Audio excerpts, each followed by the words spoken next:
Je me suis dit que j'allais venir avec des manips. Alors, je ne suis pas venu avec le gros microscope à effet tunnel ou l'espèce de super machin de laboratoire, parce que c'est trop gros. Je vous incite, si vous pouvez, à aller visiter des laboratoires. C'est très étonnant, les laboratoires de physique quantique. Donc moi, je suis venu avec de la physique quantique de coin de table. On en a déjà fait avec l'iPod de tout à l'heure, mais là, je vais vraiment vous montrer de la physique quantique pure et dure. Alors, j'ai emmené avec moi une première série de manips pour vous montrer comment des matériaux assez simples peuvent avoir des propriétés quantiques tout à fait inattendues. Et ça va rejoindre évidemment la photo qu'on a vue tout à l'heure. Alors, le matériau, il est très décevant, c'est ça. On le voit là, c'est une pastille noire, c'est une céramique. Donc c'est vraiment comme une céramique chez vous, vous savez, un mug ou une assiette ou un truc comme ça. Puis là, je prends une coupelle en verre et je la mets dedans. Cette céramique est un des plus grands mystères de la physique moderne actuelle. C'est à peu près aussi mystérieux et maintenant encore plus mystérieux que le boson de Higgs. Cette céramique, c'est un des 2-3 sujets de physique sur lesquels il y a eu le plus grand nombre d'articles parus les 30 dernières années pour essayer de comprendre comment ça marche et on n'a toujours pas compris. Et moi-même, ça fait 20 ans que je bosse dessus et que j'ai toujours pas compris. Donc voilà. Je fais partie des très mauvais qui n'ont pas compris. Qu'est-ce qu'on n'a pas compris? Alors, la céramique elle-même, déjà, on n'y comprend rien, parce qu'on n'a même pas compris, on n'a même pas été fichu de comprendre comment les électrons se déplacent dedans. C'est un problème de physique incroyablement compliqué. Mais on pourrait se dire, et alors, c'est pas super intéressant de savoir comment des électrons se déplacent dans une céramique, parce que c'est un très mauvais métal. Je veux dire, un bon métal, c'est du cuivre, par exemple. Ça, c'est pas du métal, ou presque pas. Donc ça n'a pas grand intérêt, c'est un plaisir de physicien. Et c'est vrai, c'est un très mauvais métal. Ce que je vais vous montrer maintenant, c'est ce qui arrive à cette céramique quand on la refroidit. Alors, la bonne manip, normalement, c'est une vraie manip de laboratoire, c'est ce qu'on appelle une manip de loi d'Ohm. Je regarde comment le courant circule dedans, je refroidis. C'est une manip que je fais de temps en temps, je ne l'ai pas amenée avec moi celle-là aujourd'hui. Je vais vous dire le résultat de la manip. Elle a été faite la première fois en 1911 en Hollande, il y a plus de 100 ans. Et ce que vous dit la manip, c'est un truc impossible. Elle vous dit que soudain, alors qu'il fait hyper froid, que vous êtes à quelques degrés du zéro absolu, le truc, au lieu d'arrêter de conduire du courant, se met soudain à conduire le courant de façon absolument parfaite. Absolument parfaite, ça veut dire qu'il n'y a plus de résistance. On appelle ça un supraconducteur. Il superconduit. Ça veut dire que si vous prenez un anneau avec ça, prenez un anneau, et vous mettez du courant dedans, et après vous enlevez la pile, vous enlevez votre source de courant, et bien le courant va continuer dans l'anneau jusqu'à la fin des temps. Jusqu'à la fin des temps. C'est un mouvement perpétuel. Et ça, on l'a vérifié en laboratoire. Alors vous allez me dire, oh là là, mais là encore, c'est un truc de laboratoire. En fait, c'est dans tous les hôpitaux actuellement, parce que c'est ça qui permet de faire toutes les IRM des hôpitaux. Vous savez, le gros tuyau dans lequel on rentre quand on fait une IRM, ou qu'on voit dans Dr House ou je ne sais pas quoi, en fait, à l'intérieur de ce tuyau, il y a de l'hélium liquide et il y a 10 000 tours de bobines supraconductrices refroidies à 4 degrés du zéro absolu, dans lesquelles il y a du courant perpétuel, quantique, qui reste là en permanence et qui fait un champ magnétique sur votre corps. Donc c'est un objet quantique magnifique, l'IRM. Et ce n'est pas du tout ce que je vais faire maintenant. Je prends la même céramique qui conduit parfaitement le courant, et moi je vais regarder l'effet d'un aimant dessus. Donc j'ai emmené avec moi le meilleur aimant au monde, qui coûte à peu près 15 centimes sur Internet. C'est fait à base de néodyme de fer et de bore, c'est un alliage. Et je vais regarder l'effet de cet aimant sur la pastille noire. D'accord? Vous êtes prêts? Et il ne se passe absolument rien, et ça on aurait pu s'en douter. Vous pouvez prendre un mug chez vous, vous pouvez approcher tous les aimants que vous voulez, ça ne colle pas. D'accord? La céramique en général, ce n'est pas magnétique. Et c'est juste ce que je suis en train de faire, et là c'est vraiment pas quantique, c'est nul. Je vais faire maintenant la même manip, mais à la façon du Hollandais d'il y a 102 ans, c'est-à-dire en refroidissant très près du zéro absolu. Alors là, c'est nos collègues de Caen, justement, du CRISMAT, qui nous ont amené de l'azote liquide de Caen. Donc on va voir la qualité de votre azote liquide. Donc ça, cet azote liquide, c'est du liquide à moins 200 degrés. Donc là, tout ce que je fais, vous n'avez pas le droit de le faire. Alors là, ce que j'ai en dessous, c'est un thermos que j'ai acheté sur Amazon. C'est un thermos à café. Pourquoi j'ai pris un thermos? Parce qu'un thermos, ça isole parfaitement du chaud et du froid. C'est 2 couches de métal et du vide entre les deux, donc c'est un très bon isolant. C'est important pour moi que ça soit un bon isolant parce que sinon le truc il va s'évaporer à l'intérieur. D'accord? Donc là j'ai mon liquide qui est à moins 200 degrés. Alors le liquide, on peut le voir, c'est un liquide transparent. On le voit avec la caméra? Il va falloir se mettre assez au ras et en bas avec la caméra parce que je vais filmer des choses pas mal au ras ici. Alors c'est un liquide avec lequel on ne se brûle pas du tout, on ne se gèle pas si on va vite. Et on ne se mouille même pas, parce que ma main elle est tellement chaude qu'elle fait s'évaporer le liquide en fait. C'est une plaque électrique ma main pour le liquide. Il y a 200 degrés de différence entre ma main et le liquide. Alors évidemment, si vous faites comme ça, et que vous laissez le liquide un peu longtemps dans la main, au bout d'un moment, votre main, c'est plus une plaque électrique parce qu'elle se refroidit. Puis là, le liquide mouille la main, et là, la main, elle casse. Moins 200, c'est froid. Je dis ça parce qu'on avait une fois non, c'était des collégiens, c'était pas des lycéens, qui ont essayé de jouer au jeu de celui qui laisse la main le plus longtemps. Et c'est un jeu stupide. Ce que je vais faire maintenant, c'est refroidir ma céramique de tout à l'heure avec de l'azote liquide. Alors, ça bout pas parce que c'est chaud, ça bout parce que c'est froid. C'est la pièce qui est chaude, et donc ce liquide s'évapore parce qu'il fait trop chaud pour lui. C'est comme si vous mettiez de l'eau à 300 degrés, elle va s'évaporer.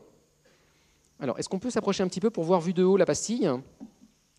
Ce que vous voyez, c'est que l'eau, elle arrive, enfin l'eau, non, l'azote, il faut qu'on voit la pastille vue de haut, en gros plan, voilà. Regardez, on voit que ça bout, puis ça se calme sur les bords. Ça veut dire que ma coupelle, maintenant, elle est à peu près à moins 200 degrés. Par contre, la pastille, elle ne l'est pas encore. Regardez, l'eau, elle n'arrive pas à mouiller la pastille. Elle fait des espèces de gros bulbes, là. Donc, je vais attendre que ça se calme. Quand ça se sera calmé, ça voudra dire que l'azote liquide a lui-même mouillé la pastille, qui est maintenant à moins 200 degrés. Donc, on attend. Je mets mes doigts, mais pas trop longtemps. Je fais attention. Alors là, c'est le moment où si la manip foire, on peut prendre un beat devant 600 personnes d'un coup, plus la photo, plus Internet, plus Twitter. Regardez, ça s'est un petit peu calmé, ça bout moins. Je sais que ma pastille est à moins 200 degrés. Et donc, je vais faire la même manip. Je veux que vous sachiez que là, si je faisais une manip électrique, je verrais que le courant circule parfaitement de façon perpétuelle. D'accord ? Il faut me croire sur parole, mais c'est vrai. Et je fais la même chose maintenant avec un aimant. Un aimant, c'est quoi ? Pour un physicien, c'est un champ magnétique. Donc, je vais juste créer un champ magnétique sur la pastille au lieu de créer un courant électrique. Et je regarde ce qui se passe. Donc, si on peut se mettre un petit peu plus au ras, voilà. Il faut me baisser un peu la caméra, voilà. Je prends l'aimant et je vais l'approcher de la pastille pour essayer de voir si cette fois-ci la pastille ne s'est pas transformée en aimant, si elle-même ne colle pas. Et ce que vous voyez,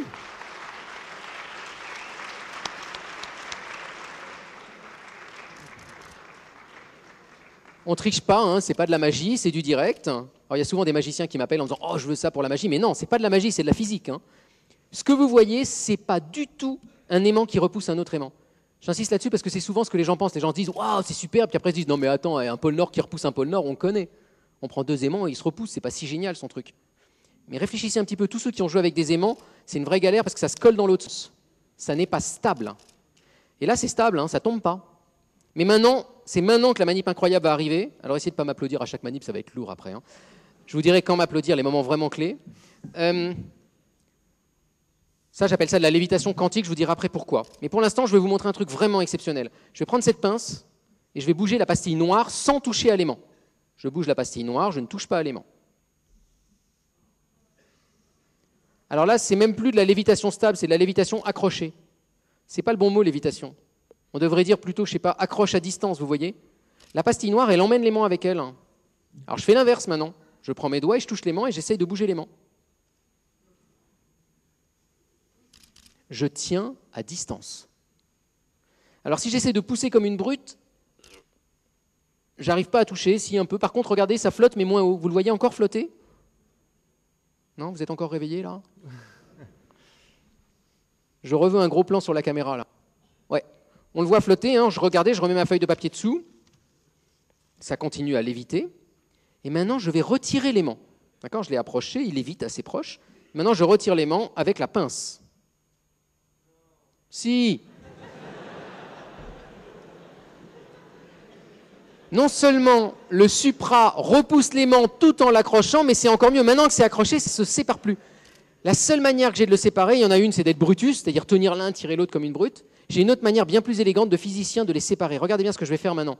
Je vais enlever l'aimant, enlever la pastille et les mettre à côté. C'est-à-dire laisser la céramique se réchauffer. On reste là-dessus, en gros plan, et on attend. Ça demande un peu de patience, la physique, parfois. La céramique s'est réchauffée. La céramique s'est réchauffée. En se réchauffant, a perdu cette espèce d'état complètement incroyable supraconducteur. Et vous avez vu, dès que ça n'est plus supraconducteur, au même moment où ça reconduit le courant de façon tout à fait pourrie, comme dans une céramique normale, l'aimant arrête de léviter. Alors là, vous allez me dire, mais quel est le rapport avec la physique quantique ? En fait, ça n'est que de la physique quantique, ce que vous venez de voir. Je vais vous dire ce que vous venez de voir parce qu'on l'a compris en partie. Donc je vais vous dire ce qu'on a compris. Ce qu'on a compris, c'est qu'au moment où l'aimant se met à léviter au-dessus de la pastille, en fait, ce qui se passe en réalité, c'est que la pastille déteste les champs magnétiques. Les champs magnétiques vont bousiller cette pastille, bousiller sa supraconductivité. Et donc, elle veut se défendre. Et pour faire ça, elle fait un truc absolument génial. Quand j'approche l'aimant, elle va le repousser. Comment elle fait ça ? Elle fait ça avec un tourbillon géant. Imaginez la pastille, imaginez que cette pastille arrive à faire un tourbillon géant électrique. Eh bien, un tourbillon électrique comme ça, c'est-à-dire un courant électrique qui tourne, ça fait un champ magnétique qui pousse les aimants. Vous pouvez essayer un jour de prendre une bobine, de faire courir du courant dedans, et vous verrez que ça attire ou que ça repousse les aimants. Et comment elle fait ça ? Elle le fait de façon quantique. Elle prend tous ces électrons, et les électrons, vous vous souvenez, c'est des ondes. Et ce qui se passe dans cette pastille, qui ne se passe jamais d'habitude, c'est que les électrons se mettent tous d'accord pour faire là, pour le coup, vraiment la flash mob géante. C'est-à-dire qu'ils se mettent tous parfaitement au-dessus les uns des autres, parfaitement synchrones, leurs vagues, vous voyez, leurs petites ondes, se collent toutes bien pour faire un tsunami géant. Et donc il faut imaginer qu'on n'a plus du tout 1 milliard de petits électrons qui chacun a une petite vague dans la mer, on a une seule vague géante. Ils se sont tous mis de façon cohérente ensemble. Nous on appelle ça un condensat. Et cette vague géante, elle peut faire des trucs incroyables. D'abord, elle conduit le courant sans résistance.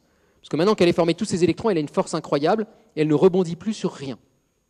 Et puis si vous approchez un aimant, ça fait tourbillonner la vague qui repousse l'aimant. Et le truc incroyable, c'est la manip que je fais maintenant. Alors regardez, j'essaye de ne pas tricher. Vous avez l'aimant là, il a un pôle nord d'un côté, un pôle sud de l'autre, d'accord? Je le retire et je le retourne. D'accord? Le pôle nord maintenant est devenu le sud est devenu le pôle nord. On pourrait se dire que là, vu que ça a repoussé, maintenant ça va attirer. Et donc j'approche à nouveau cet aimant sur la pastille noire de la même manière, mais je l'ai inversé de direction. Ce qui se passe en fait, c'est que la pastille, elle veut toujours repousser l'aimant. Donc son tourbillon quantique maintenant va s'inverser. Il tournait comme ça, pas de problème, il va tourner dans l'autre sens, et donc elle est toujours repoussée. Quel que soit le pôle que vous choisissez, ça sera toujours repoussé. Ce n'est pas du tout un aimant qui repousse un autre aimant. Là, c'est un aimant qui est systématiquement repoussé par la pastille. Et avec ça, là, on peut imaginer du futur rigolo, et je vais vous montrer quelques exemples. Premier exemple, on peut faire un train. Alors moi, je vais vous montrer un petit train que j'ai emmené avec moi, après je vous montrerai un vrai train. Donc d'abord, je vous montre le faux train, mon train à moi, il est super cheap, je vous préviens. Alors d'abord, je vous montre mon rail. Voilà le rail de mon train quantique. C'est des aimants. J'ai juste mis des aimants les uns à côté des autres. D'accord ? Je le pose. Attention, voilà mon train quantique. Alors tout le monde disait, il faut faire un wagon, une soucoupe volante et tout. Voilà mon train quantique, c'est un gobelet. Dedans, il y a du coton, j'enlève le coton. Et dans le fond du gobelet, il y a une pastille noire qui est la même que celle-là. Pourquoi j'ai mis le gobelet? C'est parce que je vais faire la manip à l'envers. Et il faut bien que je mette l'azote quelque part. Donc vu que je ne veux pas verser de l'azote n'importe comment, je vais le mettre dans mon gobelet. Donc j'ai mon gobelet, j'ai ma pastille. Je vais mettre une petite cale parce que pour l'instant, il fait chaud, donc ça ne flotte pas. Je mets du coton pour que ça reste froid plus longtemps. Non, j'en ai peut-être même pas besoin. On va voir. Et je remplis ça d'azote. Alors, pourquoi ce machin-là est un train? Alors, le coton, ça me sert juste à ce que ça reste froid plus longtemps. Alors, ce machin-là est un train parce que d'abord, il va y avoir de la lévitation. Bon, ça n'assure pas du tout que c'est un train, ça assure juste que ça ne touche pas les rails. Alors, on peut se dire, un train qui ne touche pas les rails, c'est mal barré. Mais, vous avez vu que tout à l'heure, quand je pousse l'aimant, ça emmène la pastille avec lui. Donc, en fait, l'aimant, il reste accroché à la pastille. Alors, ça, c'est pas terrible pour un train, parce que le train, il ne peut pas bouger. Sauf qu'on a été astucieux et on a mis toujours les mêmes aimants. Vu qu'on a mis toujours les mêmes aimants, le train, il ne se rend pas compte.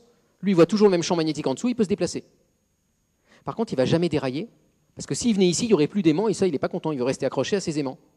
En gros, j'ai fait cette manip-là avec un aimant géant, plein de petits aimants. Donc j'invente le principe du train, c'est-à-dire un truc sur un rail qui ne déraille pas, mais j'ai une chose en plus du train d'habitude, c'est qu'il ne touche pas les rails, donc il ne frotte pas. Donc je peux le faire aller plus vite qu'un train normal. Alors, démonstration.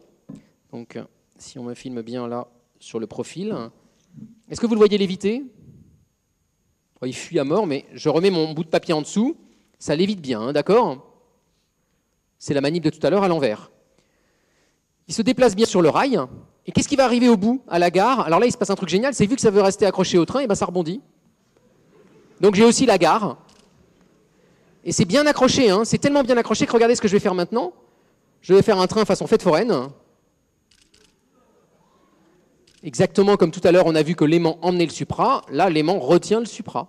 Je tiens à distance. Donc j'ai un train incroyablement sûr tant qu'il est froid. Alors on a emmené un autre modèle de train juste pour rigoler. Donc là, c'est vraiment la fête foraine du futur que je vous propose maintenant. Avec un hula hoop supraconducteur. Alors là, il faut être très confiant. Je remets mon petit train de tout à l'heure. Je l'accroche. Il flotte de la même manière que tout à l'heure, d'accord? Donc là, j'ai pitié du caméraman, je m'écarte un petit peu, j'ai peur, et photographe, faites attention à vous. Hein. Et donc là, de la même manière, ça va tenir à l'endroit comme à l'envers. Et même si je le ralentis, regardez, ça tient, hein, même si je le mets comme ça tient. On s'est amusé à en faire des très grands dans lesquels on met la tête, on a fait des anneaux de Moebius, enfin, on a fait toutes les formes possibles. On est en train d'en fabriquer un dans l'univers Star Wars.